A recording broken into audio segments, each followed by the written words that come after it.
The first time Alex saw the machine, he thought it belonged in a pulp science fiction novel, not inside the polished, fluorescent-lit basement of a university research facility. A gleaming arc of steel loomed over a platform of humming coils, the faint scent of ozone in the air. He wasn't supposed to touch anything. He wasn't even supposed to be there.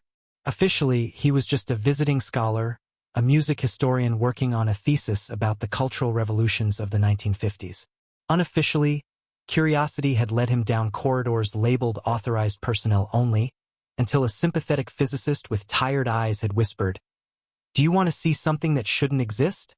The physicist explained that the machine was a prototype, born from quantum experiments gone awry during the Cold War era. It wasn't just a device. It was a rift in reality, capable of folding time like paper. But its creators had buried it deep, fearing the chaos it could unleash. Alex's fingers trembled as he traced the polished surface of the console. "You're saying this actually works?" he asked, his voice barely audible over the steady thrum of generators. The physicist gave a short, joyless laugh. "It works too well. We've kept it secret because no one in their right mind should be allowed to use it. But you study the past. You want to see it, don't you?" The question sank into him like a hook. Alex had devoted years to dusty records, crackling vinyls, old black and white photos of Beale Street and Son records. He had written pages upon pages about Elvis Presley, Chuck Berry, Little Richard, the titans who carved the soundtrack of rebellion.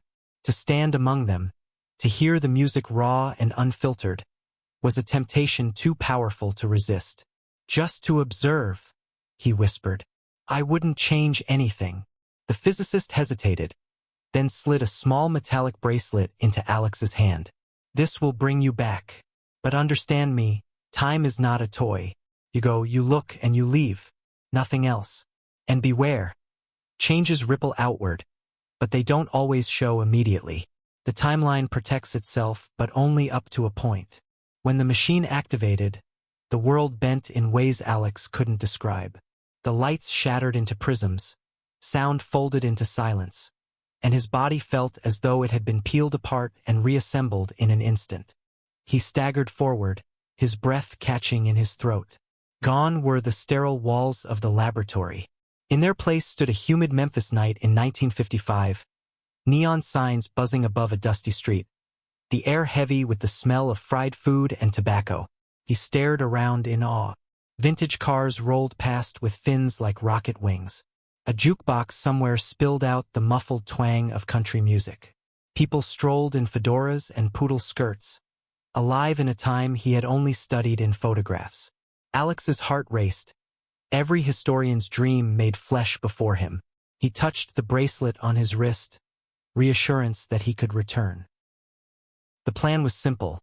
Walk the streets, absorb the atmosphere, maybe peek into a club or two.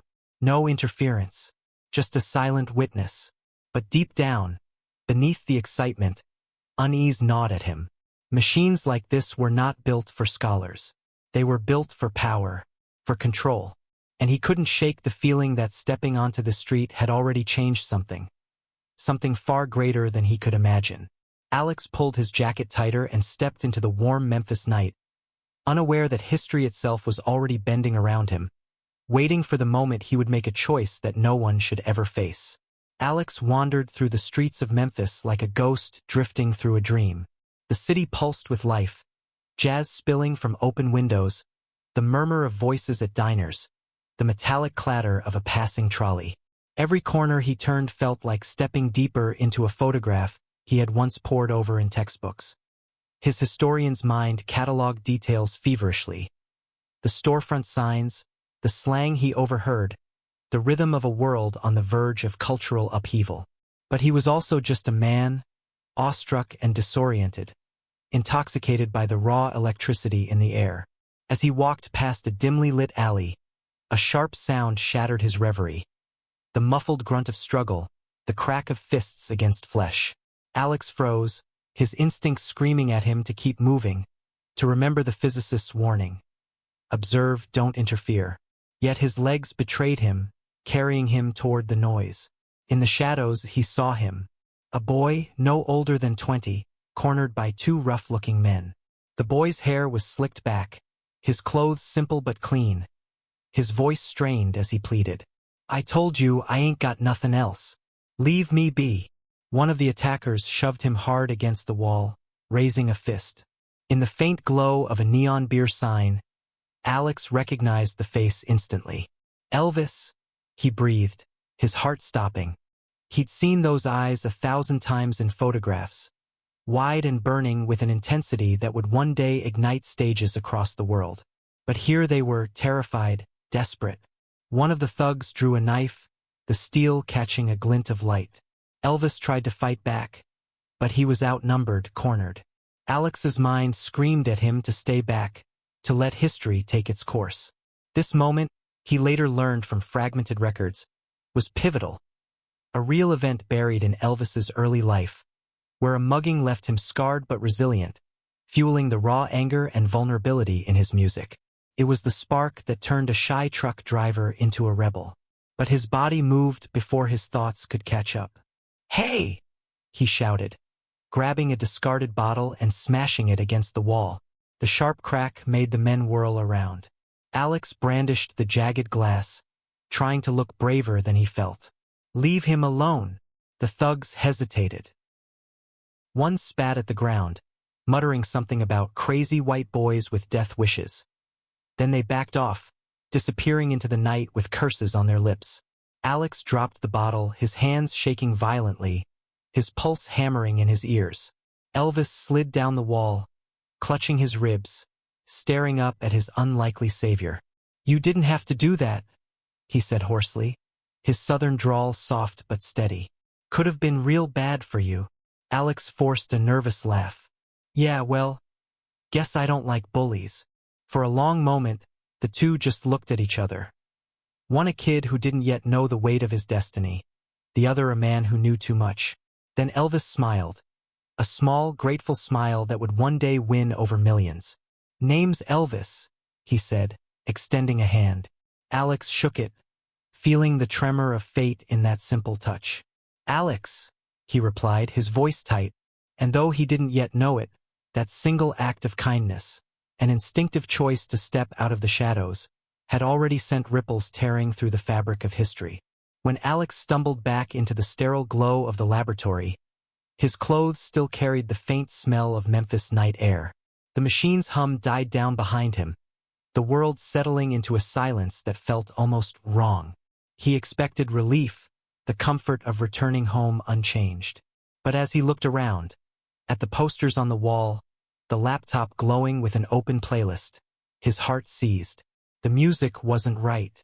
Instead of the familiar swagger of Hound Dog or the raw hunger of That's All Right, the speakers played a bland ballad by a name he didn't recognize. He pulled his phone from his pocket and searched frantically. Elvis Presley's discography. It was nearly empty. A few forgotten country tunes, one or two live recordings, nothing that had shaped the soul of an era. The name itself had faded into obscurity, a footnote rather than a legend. "No," Alex whispered, his stomach twisting. He checked charts, articles, even academic essays he remembered citing for his own work. The revolution of rock and roll was gone. Chuck Berry's rise had faltered. Little Richard remained a local oddity. The tidal wave of music that had rewritten the 20th century had never happened. Without Elvis's spark, the defiance born from that alley wound, the fire had never caught. Panic surged. He ran outside, desperate to find something familiar. Billboards loomed above him, advertising singers he had never heard of. Music stores displayed racks of soft folk and sanitized pop, genres that dominated the world with no trace of rebellion. Even the people seemed different, less color, less edge, as if the youth had never been handed a soundtrack for defiance. Back in his apartment, Alex collapsed onto the floor. His hands shook as he scrolled through forums and fan pages. A thread caught his eye. What if Elvis Presley had actually made it big? The comments were dismissive, cruel jokes about an obscure wannabe who never had the guts to be anything more. Alex stared at the words, bile rising in his throat. He had saved the boy, spared him from harm, and in doing so, stolen the pain that would have forged him into a legend. A headline blinked across his screen. Historian exposed.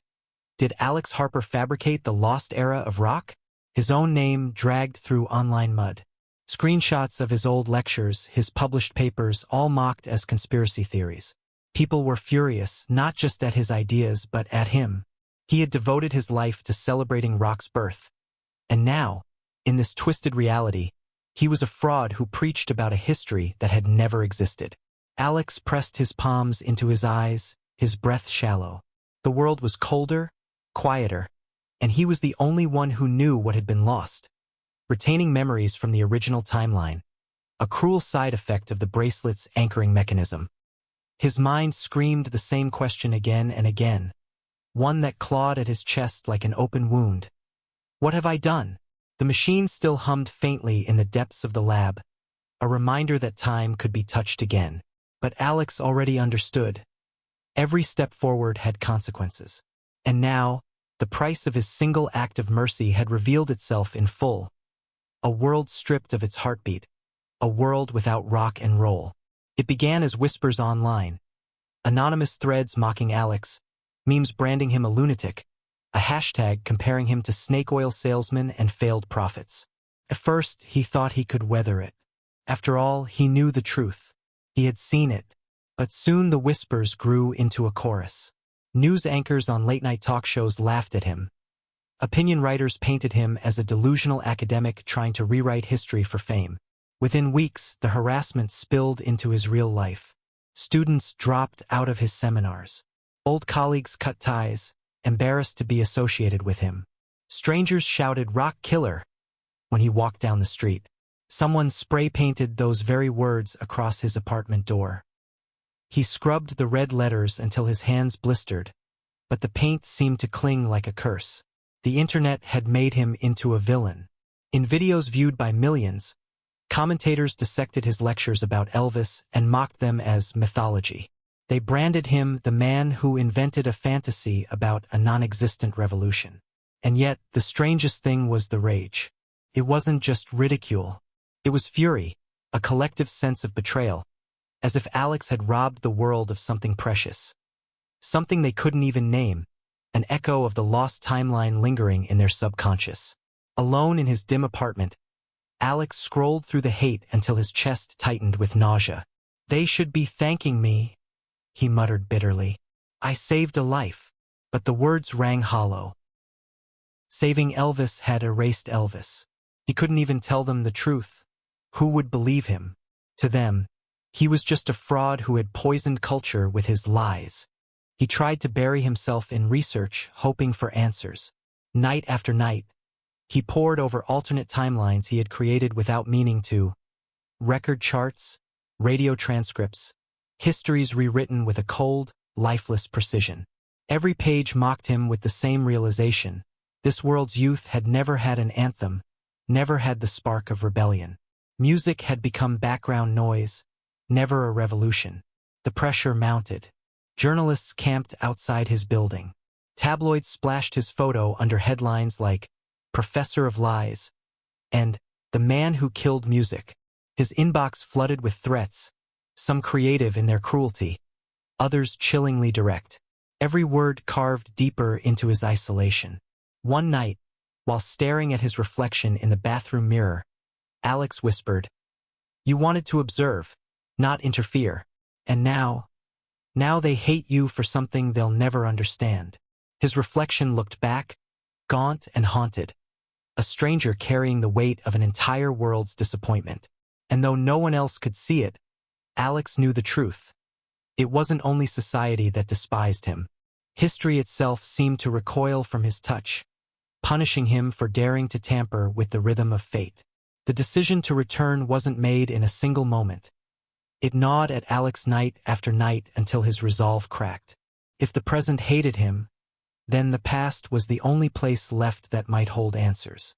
So once again, he stepped into the humming machine, the steel arcs lighting with a ghostly glow. He tightened the bracelet around his wrist, bracing himself as time folded in on itself, carrying him back to the humid nights of 1950s Memphis. But the city he found wasn't quite the same as before. The neon still buzzed. The streets still smelled of tobacco and fried food. But something intangible was missing. The energy he had once felt, the restless spark of a generation ready to erupt, seemed dulled, like a flame smothered before it could rise. Alex's chest ached. This wasn't just history altered, it was history hollowed out. He found Elvis again, but not the vibrant, wide-eyed boy from before.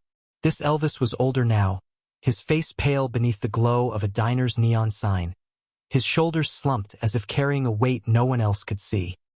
He was singing softly to himself, not on a stage, not before a crowd, but alone in a corner booth with a half-empty cup of coffee. The melody was tender, almost beautiful, but it never soared. It never demanded to be heard. Alex approached cautiously. "Elvis!" The young man looked up, startled, before recognition flickered in his eyes. "You're that fella," he said, his voice quiet but edged with suspicion. "From the alley.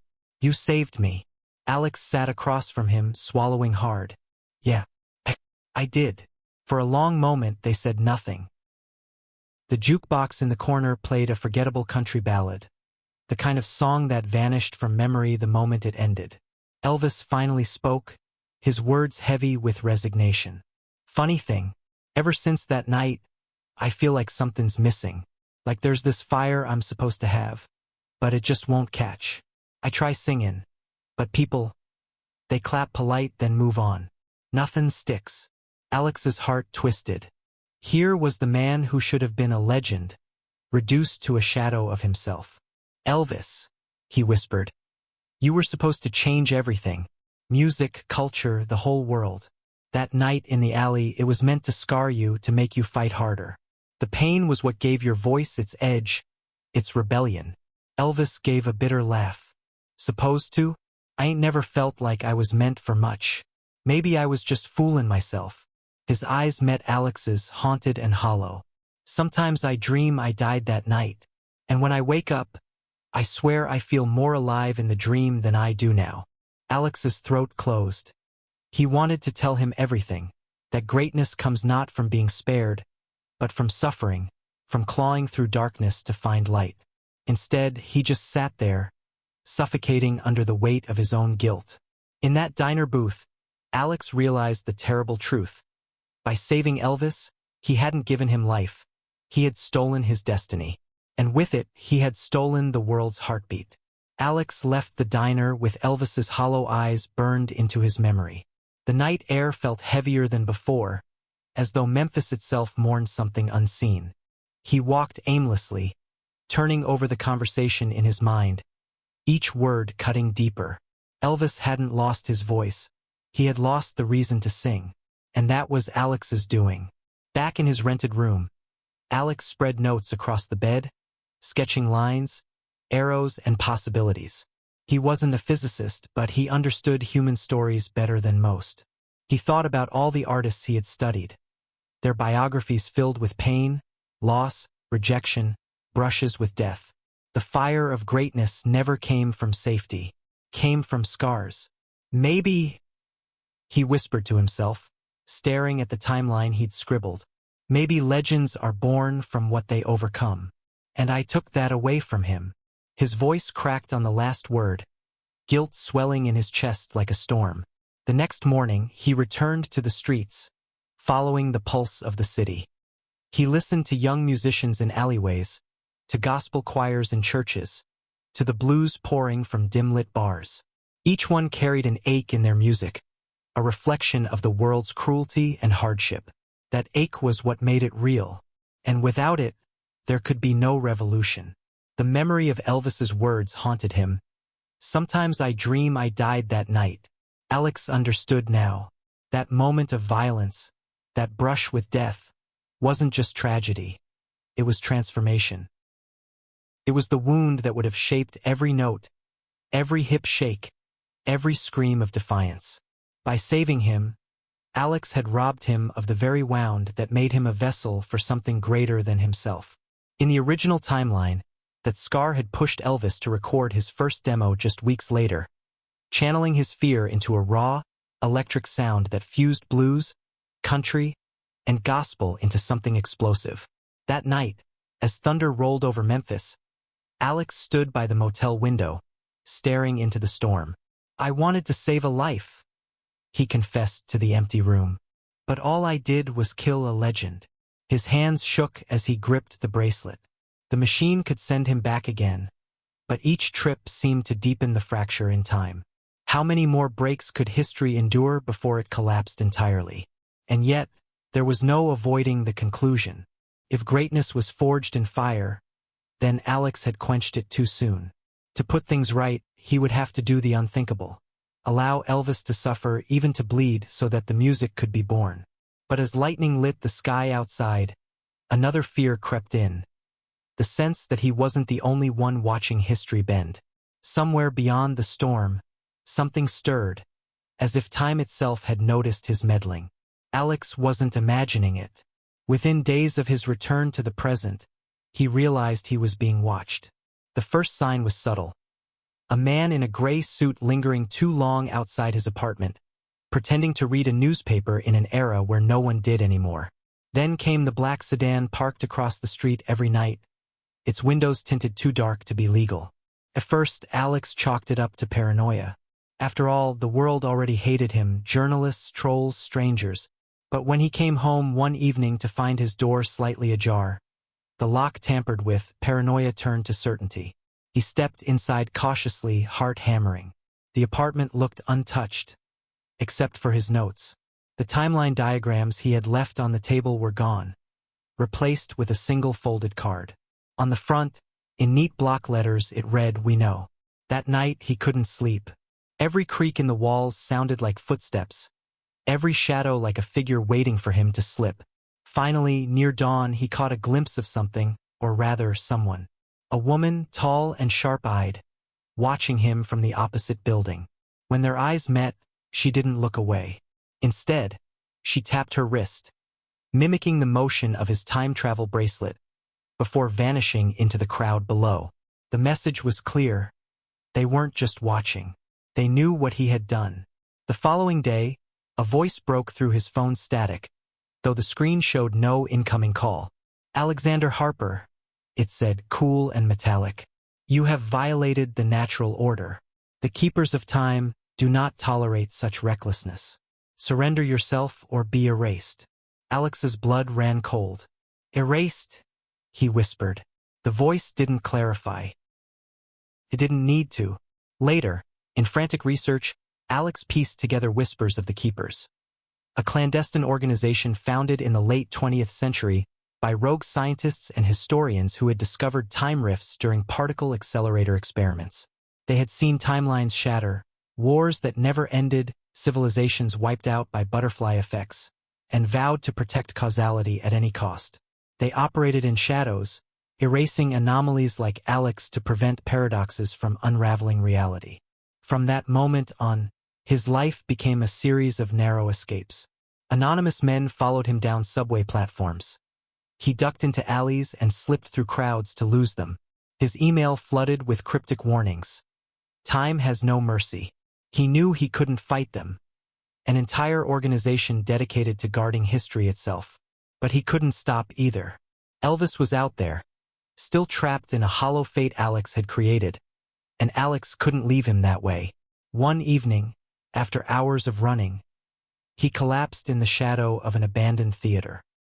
His chest heaved as neon flickered overhead, and for a moment, despair swallowed him whole. He was caught between two worlds, past and present, neither of which wanted him. "Maybe this is how legends end," he muttered bitterly to the empty street. "Not with glory, but with silence." But silence wasn't in Alex's nature. Even as fear pressed down on him, he tightened the bracelet around his wrist. If the keepers wanted him erased, they'd have to catch him first. Because he wasn't done. Not with Elvis, not with history, and not with the truth that refused to let him go. Alex's world became a blur of shadows and whispers. He barely slept, barely ate, always listening for the soft echo of footsteps behind him. One night, he ducked into a rusted warehouse on the edge of town, his breath ragged, his heart drumming like a war drum. He thought he'd lost them, but when he turned, she was already there. standing between him and the exit, framed by a shaft of moonlight slicing through broken glass. The same woman he'd seen before. Tall, poised, her eyes sharp enough to cut steel. She wore a dark coat that seemed to swallow the light, and at her wrist gleamed a sleek device that made his own bracelet look primitive. "You're not very good at hiding, Mr. Harper," she said. Her voice was steady, professional, but beneath it Alex caught the faintest flicker of curiosity. He swallowed hard. "Who are you?" "Agent Samantha Cross. But you can call me Sam," she replied. "I work for the Keepers of Time. And you, Alex, have made quite a mess." The weight of her gaze pressed down on him. He wanted to run, but something in her tone held him still. "I didn't mean to," he said quickly. "I wasn't trying to change anything. I couldn't stand by and watch him die." Sam studied him for a long moment, her expression unreadable. Then, to his surprise, she sighed. "You think you're the first person to say that? We've heard it before." Every reckless traveler who thought compassion outweighed consequences. "Do you know how many timelines have been ruined by good intentions?" "I do. I've lived through one. Years ago, I tried to save my own brother from a car accident in the past. It seemed small, but it spiraled. He survived, but the ripple erased my family's legacy, turned me into a stranger in my own life. That's why I joined the Keepers, to stop people like me from making the same mistake." Her words hit like a slap. Alex's shoulders slumped, but his eyes burned with defiance. "So what, you just erase people? Clean up the mess and pretend nothing happened?" "That's exactly what we do," Sam said flatly. "Because time doesn't forgive mistakes." She stepped closer, her hand brushing against the device on her wrist. "And right now, my orders are to take you in." The air grew thick with tension. Alex's hand hovered near his bracelet, ready to vanish into another era if he had to. But then something shifted in Sam's eyes. A hesitation, a flicker of doubt, born from her own buried regrets. "You saved Elvis Presley," she said softly, almost to herself. "Do you know what that means to the Keepers? You disrupted one of the strongest anchor points in cultural history." "But—" She trailed off, as though weighing something heavier than orders. Alex met her gaze. "I didn't save him," he admitted. "I destroyed him. The world I came back to, it's lifeless, empty. Without his music, everything changed. And I can't live with that." Sam's jaw tightened. For the first time, her professional mask cracked. "You care more about fixing this than saving yourself." He nodded. "If you've ever loved music, really loved it, you'd understand why I can't stop." The silence stretched between them, broken only by the faint drip of water echoing in the warehouse. Finally, Sam lowered her hand from her wrist device. "You've got one chance," she murmured. "One. I'll pretend I didn't find you tonight, but if you fail, I won't hesitate next time." Alex exhaled, the first breath of relief in weeks. He didn't trust her. Not yet. But in that moment, he felt the fragile spark of something unexpected. Not just survival, but a strange, dangerous trust. Sam's own past had cracked her loyalty. She saw in Alex a mirror of her younger self, desperate to right a wrong. The plan came to Alex in fragments, like scraps of a melody fighting to form a song. If Elvis had lost his spark, maybe the answer wasn't to step back again, but to push him forward. To remind him that music was more than safety, that it was danger, freedom, fire. So Alex began arranging what he called, half in jest and half in desperation, a secret concert. It wasn't easy. Elvis wasn't the Elvis Alex remembered from history books. He was hesitant, withdrawn, a young man weighed down by doubt. Convincing him took nights of conversations in diners and long walks down Beale Street, where the blues still haunted the air. Alex spoke of destiny in hushed tones, painting a picture of a world waiting for a voice like his. "You don't see it yet," he told him one night under the glow of neon. "But when you sing, you hold the power to set people free." Elvis had laughed then, not with arrogance but with disbelief. "You make me sound like some kind of savior," he muttered, eyes on the ground. But the seed had been planted. With Sam's reluctant help, She said it was reckless but didn't stop him, even smuggling him intel on keeper patrols to buy time. Alex found an empty hall, a small venue where local musicians sometimes gathered. Word spread quietly. Whispers passed through Memphis's underground music scene. A young singer with a raw voice would be performing. Alex felt the tension coil inside him as the night approached. He wasn't just meddling with history now, he was trying to force it to ignite. When the evening came, Elvis stepped onto the stage, stiff and nervous. The crowd was small but curious, smoke curling in the dim light. Alex watched from the shadows, heart pounding, praying that the legend would finally awaken. And then Elvis sang. The voice was unmistakable, rich, soulful, filled with a kind of vulnerability that silenced the chatter instantly. The room leaned in, as though caught in the pull of something sacred. But Alex felt the difference immediately. It was beautiful, yes, achingly so, but it was not revolutionary. The fire wasn't there. It was tender, safe, almost mournful. A lullaby instead of a battle cry. When the last note faded, the crowd applauded politely, some even moved to tears. Elvis smiled faintly, thanking them, though his eyes still carried the same question. Was this enough? Alex's stomach twisted. This wasn't the raw defiance, the spark of rebellion that had once shaken America to its core. This was something gentler, softer, precious in its own way, but not the force of nature the world had once known. Afterward, Elvis found him backstage. They liked it, he said cautiously, almost as if asking Alex to confirm it was true. They did, Alex admitted, forcing a smile. You were incredible. And yet, the words caught in his throat. Because in that moment, Alex understood. History wasn't so easily rebuilt.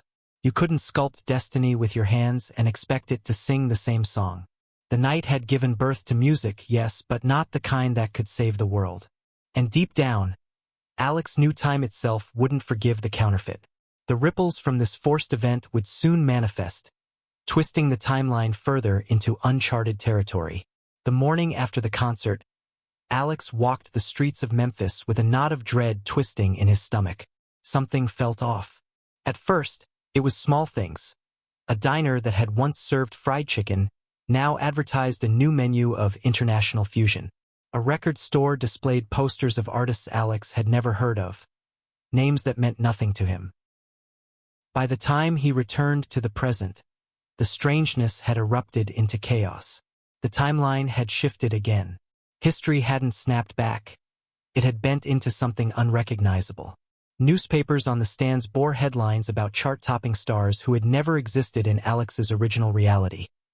Crooners with bland smiles, pop idols carefully sculpted by corporations. They sold millions of records, but none of their songs carried the bite, the danger, the rebellion that Elvis once embodied. On the radio, a new voice crooned. A man named Tony Castle, a fictional star of this altered history. His music was polished, catchy, and utterly hollow. History doesn't want replacements, Alex muttered, his throat dry. It only wants what it was meant to have. But the changes weren't confined to music. Culture itself seemed drained of color. Without the spark of rock and roll, the counterculture of the 60s had never bloomed. The civil rights movement moved slower, lacking the anthems that had once galvanized millions. Technology and fashion, too, seemed eerily sanitized, as though the world had chosen safety over risk, comfort over freedom. Even global events shifted. Without the cultural upheaval, social reforms lagged, leading to prolonged conflicts and a more divided society. At home, Alex flipped through his old books in horror. The authors he revered had disappeared from publishing histories.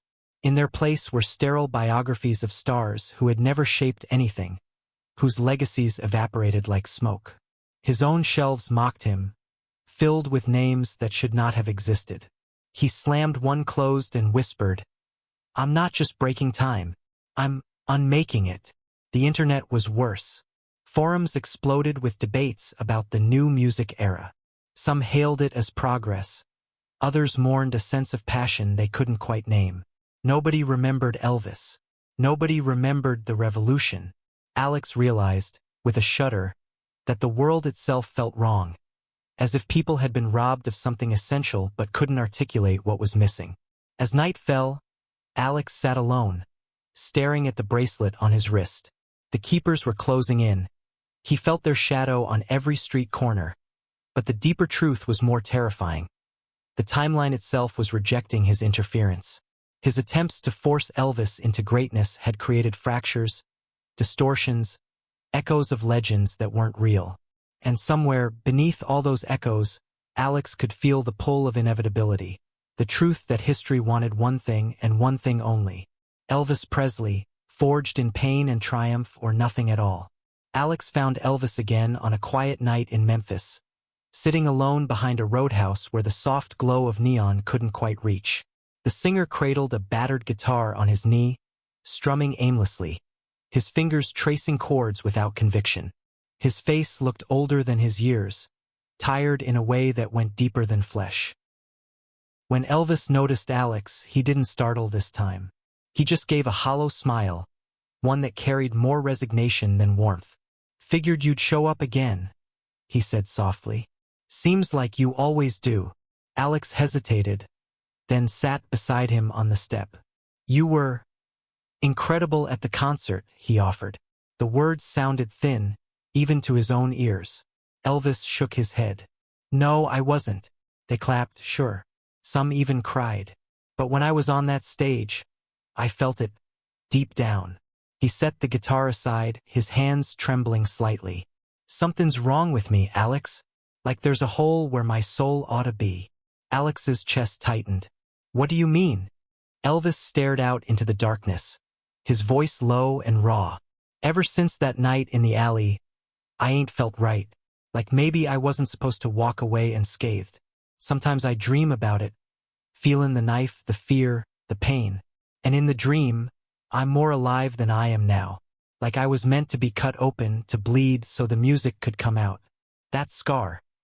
It would have been my reminder that life's fragile, that you gotta grab it and shake it hard." He swallowed hard, his eyes shimmering. "Instead, I've been spared, and it feels like a theft, like I'm living somebody else's life." The confession hit Alex like a blade to the gut. He wanted to argue, to tell Elvis he was wrong, but he knew the truth of it. Elvis's greatness wasn't born from safety. It was born from scars. By pulling him out of danger, Alex had stripped away the very crucible that would have forged his fire. In the dreams Elvis described, Alex saw echoes of the original timeline, where the wound had driven Elvis to channel his trauma into songs like Heartbreak Hotel, blending sorrow and swagger into a cultural earthquake. "I thought I was saving you," Alex whispered, his voice breaking. "I thought I was giving you a future." Elvis turned to him, his gaze steady, filled with quiet sorrow. "Maybe you did, but it ain't my future. Not the one I was meant to have." The silence between them stretched long and heavy. Somewhere in the distance, a jukebox spilled out another forgettable tune. Pleasant, harmless, empty. Alex realized then that Elvis wasn't just a victim of fate. He was a prisoner of Alex's mercy. And for the first time, Alex admitted it to himself. If the world was to be set right, Elvis would have to suffer. Maybe even risk death. The thought made him sick, but in Elvis's haunted eyes, he saw the truth reflected back at him. History wasn't asking for kindness. It was demanding sacrifice. Alex's time was running out. He felt it in the way the shadows seemed heavier, in the way every step echoed with the threat of pursuit. The keepers were closing in, and he knew he couldn't hide much longer. Still, he clung to one fragile thread of hope, Sam. They met in an abandoned train station, the air thick with dust and the distant groan of shifting metal. Sam stood by the shattered timetable board, her posture rigid, her eyes colder than when they had first met. This time, there was no hesitation in her stance. "You've gone too far, Alex," she said, her voice a measured blade. "The timeline is collapsing around you. Do you even see it? Every adjustment you make unravels 10 others. You're not fixing history, you're tearing it apart." Alex's throat went dry. "You think I don't know that?" His voice cracked with desperation. "I've seen it. I felt it. The world is wrong without him. Elvis needs the pain, the risk, or there's nothing. I can't undo what I did, but I can put it back. I have to try. Sam's jaw tightened. For a fleeting moment, Alex thought he saw conflict flicker in her eyes. But then two men in gray suits stepped from the shadows, their footsteps echoing ominously across the station floor. Keepers. Their faces were unreadable, their presence suffocating. Sam's voice turned sharp. Alexander Harper, by authority of the Keepers of Time, you are under arrest for violations against causality. The words cut through him like ice. Betrayal. He had trusted her, believed in the fragile understanding they'd built. Now she stood aligned with the very people who wanted to erase him. His fists clenched, but there was no fight in him. Only disbelief. Sam! He whispered, the word breaking on his tongue. The keepers closed in. One reached for his arm, cold metal restraints glinting in the dim light. And then everything changed. Sam moved first. In a blur, she slammed her elbow into the nearest keeper's chest, sending him stumbling. The other raised a device, but she ripped it from his hand and crushed it against the floor. Go! She shouted at Alex, her voice raw and urgent. For a heartbeat, he stood frozen. Why? Because you're the only one who can fix this, she snapped. Her eyes burned with intensity, torn between duty and something deeper. I don't believe in breaking history, but I believe in you. My brother's death made me who I am. It gave me purpose. If sparing him erased that, then maybe pain is what makes us all. Now run. Alex bolted, his footsteps pounding through the hollow station. Behind him, shouts rang out, the scuffle of pursuit echoing like gunfire. Sam's figure blurred in the chaos, buying him seconds he didn't deserve. She fought fiercely, her own device sparking as she disabled their trackers, but Alex knew the cost. By turning against the keepers, she had marked herself for erasure too. As he leapt onto the tracks and sprinted into the darkness, Alex's chest ached with conflicting fire. Betrayal and salvation, despair and hope. Sam had turned him in, but she had also set him free. And now there was no going back. If history had one final chance, Alex would have to seize it with his own hands, no matter what the cost. The bracelet pulsed with a faint glow as Alex prepared for what he knew would be his last journey. His hands trembled, not from fear of the machine, but from the weight of the decision that awaited him. The hum grew louder, the world bent, and in an instant he was back in Memphis, 1955, on the very street where it had all begun. The night was eerily familiar. The neon beer sign flickered, casting its faint red glow across the alley. The sound of struggle reached his ears, just as it had before. The same muffled grunt, the same thugs circling the boy with slicked-back hair. Alex froze at the mouth of the alley, his heart tearing itself in two. He could see Elvis again, cornered, terrified, his young life hanging by a thread. Every instinct in Alex screamed to move, to repeat the act of mercy that had come so naturally the first time. But now he knew better. He knew what saving Elvis had done, not just to the singer but to the entire world. Without this crucible of fear, without the brush with death, there was no fire, no legend, no revolution. His breath came in ragged gasps. He felt like his body was tearing itself apart. If I let him die, Alex thought, then all of this is for nothing. But if I save him, I kill rock and roll all over again. Elvis cried out as one of the men shoved him against the wall. The glint of the knife caught in the neon. Alex's hand hovered over a discarded bottle, just as before. His fingers itched to grab it, to intervene. His whole body screamed against stillness. But he didn't move. He gritted his teeth, his nails biting into his palms until they drew blood. Tears blurred his vision as the moment stretched unbearably long.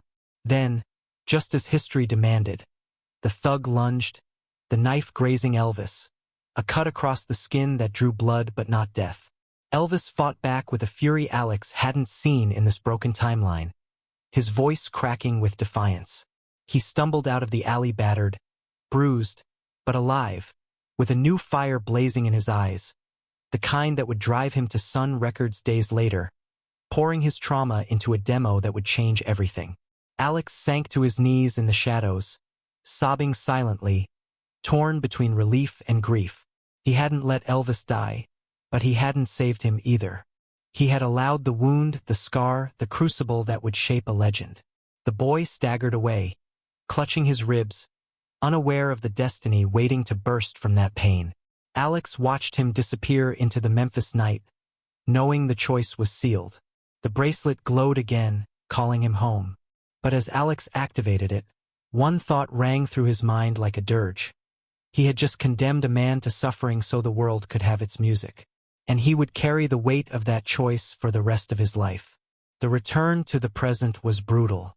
Alex collapsed onto the laboratory floor, gasping, his body trembling as though time itself had torn at his flesh.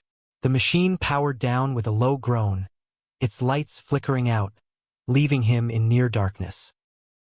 For a long moment, he simply lay there, listening to his own heartbeat hammer against his ribs, replaying the sight of Elvis in the alley.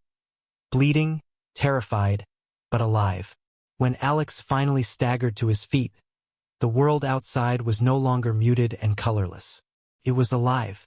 Neon lights blazed across city streets, jukeboxes spilled raw rock and roll into diners, and posters of Elvis Presley covered walls and billboards, his face immortalized in that iconic sneer.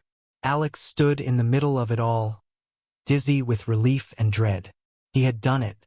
The music was back. History was back. But it wasn't a victory he could celebrate. He wandered into a crowded bar where a jukebox thundered with jailhouse rock. The crowd clapped, sang along. Some even danced on tables. They were joyous, free, riding the wave of rebellion Elvis had unleashed. And all Alex could see was the boy in the alley, bruised and bleeding, forced into greatness by pain he could no longer spare him from. He slumped into a booth, head in his hands. This is the price, he thought. This is what legends cost. He had preserved the music, yes, but at the cost of his own soul. He had stood by while destiny carved itself into Elvis's flesh. Later, walking down the street, Alex overheard people talking. Did you hear about that crazy historian? The one who keeps ranting that he saved Elvis Presley? Total nut job. They laughed, shaking their heads. His name was a joke again, not a warning but a punchline. In this restored timeline, nobody remembered the fractures, the broken versions of history. Nobody remembered his sacrifice. The irony twisted like a knife. He had given the world back its legend, but in return, the world despised him all the same. He was a fraud in their eyes, a madman clinging to fantasies. They would never know what he had done, never understand the choice that had torn him apart. That night, Alex stood before a poster of Elvis in all his glory, guitar slung over his shoulder, eyes alight with the fire of a survivor. "I gave you back to the world," Alex whispered, "and they'll never forgive me for it." The music roared around him, alive and unstoppable. And yet, for Alex, it was the sound of sacrifice, the song of a legend born from pain, and of a man forever cursed to carry the burden of knowing what it had cost. The world was alive again, but Alex moved through it like a ghost. Everywhere he turned, Elvis was there. His voice pouring from radios, his face glowing from marquees, his hips shaking on black and white television sets. Crowds screamed his name, teenagers dressed like him, preachers condemned him. Rock and roll had returned in all its messy, glorious fire. And yet, when Alex passed by groups of laughing students or overheard conversations in diners, he heard his own name spat out like venom. "That lunatic professor," they sneered. "The fraud who thinks he saved Elvis Presley." News anchors replayed clips of his lectures, mocking his insistence that the music had once vanished. Social media treated him as a clown, a liar desperate for attention. He became infamous, a symbol of madness in a world that refused to see the scars he carried. Journalists hounded him, strangers shouted at him in the street. Even his old friends avoided him, unwilling to risk their own reputations by standing near a man branded as delusional. But the cruelest wound wasn't the hatred, it was the silence. He couldn't tell anyone what he had done. He couldn't confess that he had stood in that alley, that he had chosen to let a boy bleed so the world could sing. The The truth was too terrible, too unbelievable. And so he bore it alone, swallowed whole by the weight of history. One evening, in the shadows of a crowded concert hall where Elvis's voice shook the rafters, Alex felt someone slip into the seat beside him. It was Sam. She didn't look at him right away, only watched the stage, her eyes reflecting the glow of the spotlight. She bore fresh scars, a burn on her wrist from her escape device, a limp from the fight in the train station. But she had survived, going underground after betraying the keepers. "You did it," she said quietly, almost drowned out by the roar of the crowd. "The world is back. The music is alive. Elvis is who he was meant to be." Alex's throat tightened. "And no one will ever forgive me." Sam finally turned to him, her face etched with something between sorrow and admiration. "History doesn't forgive heroes, Alex. It just uses them, then forgets them. The world will never know what you gave up." She paused, her voice dropping to a whisper. "But I will. And the keepers, they'll hunt us both now. But maybe, together, we can protect what's left. Ensure no one else makes our mistakes." For the first time in weeks, Alex felt his eyes sting with something other than exhaustion. He looked at the stage. Elvis, alive, triumphant, fire pouring from his soul. And then at Sam, who held his gaze without flinching. A fragile alliance formed in that moment, born from shared sacrifice. They would live as outcasts, guardians in the shadows, watching over time's delicate threads. The music thundered, shaking the air with defiance. The crowd screamed, and Alex sat in silence, invisible, hated, forgotten. Yet knowing he had done what no one else could, he had saved the music, he had saved history, and though the world would despise him forever, Alex understood the truth that Sam had spoken. History never forgives its heroes. It only demands their sacrifice. He closed his eyes, letting the music wash over him like a confession. The choice was made. The legend lived. And for Alex, with Sam by his side in the uncertain future, that would have to be enough. But deep down, he wondered, how many more legends would demand such a price? And would he be ready when the next rift called?